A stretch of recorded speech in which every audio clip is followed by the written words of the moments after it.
বাজারে কচি আমরা থাকতে থাকতে অবশ্যই একবার এই রেসিপিটা ট্রাই করে দেখো, আশা করি ভালো লাগবে। কুকিং কালার ওয়ার্ল্ডে আজকের রেসিপি আমড়া পোস্ত। এর জন্য কড়াই সর্ষের তেলে কালো জিরে আর শুকনো লঙ্কা ফোড়ন দিয়ে 4 টুকরো করে কেটে রাখা আমড়াগুলো কড়াই দিয়ে দিলাম।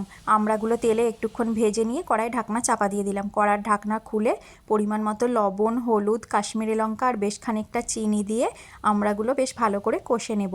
এই সময় কষতে কষতেই আমড়াগুলো দেখবে যেহেতু কচি তাই সেদ্ধ হয়ে যাবে। মশলার সাথে আমড়াটা বেশ ভালো করে ভাজা হয়ে গেলে 2 চামচ পোস্ত অল্প জল দিয়ে বেটে রেখেছিলাম সেটা কড়াই দিয়ে দিলাম। বাটিটা ধুয়ে অল্প জলও দিলাম। ভালো করে সব কিছু মিশিয়ে নিয়ে কড়াই ঢাকনা চাপা দেবো 1 মিনিটের জন্য। 1 মিনিট পর কড়ার ঢাকনা খুলে 1 চামচ সর্ষের তেল আবারও দিয়ে ভালো করে মিশিয়ে নিয়ে আবারও 1 মিনিটের জন্য কড়াই ঢাকনা দিয়ে দিতে হবে। 1 মিনিট পর কড়ার ঢাকনা খুলে যখন দেখবে ওপর থেকে তেল ভাসতে শুরু করেছে তখনই বুঝবে আমড়া পোস্ত পরিবেশনের জন্য একদম তৈরি। এই গরমে মুখের রুচি আর জিভের স্বাদ ফিরিয়ে আনতে অবশ্যই একবার ট্রাই করে দেখো আর কমেন্ট করে জানিও কেমন হয়েছে। যদি ভালো লাগে চ্যানেলটি সাবস্ক্রাইব করে পাশে থেকো।